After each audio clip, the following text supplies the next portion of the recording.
Sir काय सांगाल वाकडा परिसरामध्ये एक हुंडाबळीचं प्रकरण समोर आहे. नक्की घटना काय? एका विवाहितेनं आत्महत्या केली असल्याची माहिती समोर. एक 42 वर्षीय विवाहितेने आत्महत्या केल्याबाबत माहिती प्राप्त होताच आम्ही घटनास्थळी जाऊन सर्व चौकशी केली आणि मृतकाचा भाऊ याने आमच्याकडे फिर्याद दाखल केली. त्यांच्या तक्रारीवरून आम्ही BNS कलम 108, BNS कलम 85 आणि 3-5 अशा कलमाने गुन्हा दाखल केला आहे. गुन्ह्यामध्ये आम्ही 4 आरोपी अटक केलेले आहेत. त्यांना माननीय न्यायालयासमोर हजर केला असता माननीय न्यायालयाने त्यांना 5 दिवसाची पोलीस कोठडी रिमांड सुनावलेली आहे. गुन्ह्याचा तपास सुरू आहे.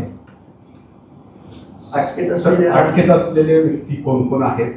त्या विवाहित महिलेशी त्यांचं काय नातं होतं आणि त्यांच्यावरती नेमके काय काय आरोप आहेत?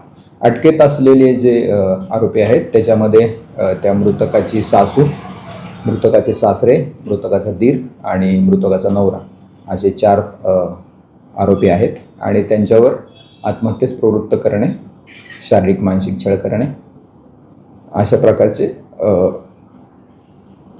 तक्रारी आहेत. हुंडाबळीची कलमं लावलेली आहेत, आपण छळवणुकीची लावलेली आहे. तर काय जाच होता, काय फिर्यादी म्हटल्याने काय तपास करणार? फिर्यादीच्या तक्रारीनुसार फिर्यादीने सांगितलेलं आहे की त्यांच्या बहिणीला त्याच्या बहिणीच्या सासरचे लोक आर्थिक मागणीसाठी छळवणूक करत होते. त्याचप्रमाणे त्यांच्या वडिलांची, मृतकाच्या वडिलांच्या प्रॉपर्टीमध्ये सुद्धा हिस्सा मिळावा म्हणून त्रास देत होते अशी तक्रार आहे.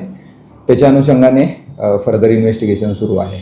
महिलाच्या कुटुंबियांनी असंही म्हटलेलं आहे की घातपाताची शक्यता आहे, त्या दृष्टीने तपास करतो. तर विसेरा राखला गेलाय का काय? हो, या घटनेमध्ये विसेरा राखून ठेवलेला आहे. PM रिपोर्ट अद्याप अप्राप्त आहे. त्याच्यानंतर आपल्याला संपूर्ण गोष्टीचा उलगडा होईल आणि ज्या ज्या गोष्टी समोर येतील त्याप्रमाणे गुन्ह्यात कलमांची सुद्धा वाढ होईल. सर, आत्महत्या झाली त्यावेळेला नेमकं काय काय त्या ठिकाणी घडलं? म्हणजे घराचं दार उघडं होतं त्यात आत्महत्या करत असताना आणि त्यावेळेला घरात कोण कोण होतं आणि ते कुठल्या ठिकाणी होतं? कारण घटना मध्यरात्री 12:30-1च्या दरम्यानची. हो, जेव्हा घटना घडली तेव्हा हे सर्व आरोपी घरातच होते. विवाहितेने तिच्या स्वतःच्या बेडरूममध्ये आत्महत्या केलेली आहे आणि जेव्हा आम्ही घटनास्थळी गेलो तेव्हा घटनास्थळावरचा दरवाजा उघडा होता. तर त्यामुळं काही घातपात झाला असेल कारण त्यांचा संशय आहे की ही आत्महत्या नाही तर हत्या झाला. हो, संशय आपल्याला बळावलेला आहे कारण त्या अनुषंगाने तपास सुरू आहे. तक्रारदारांनी ज्या ज्या शंका उपस्थित केलेल्या आहेत त्या प्रत्येक शंकेवर बारकाईने तपास सुरू आहे.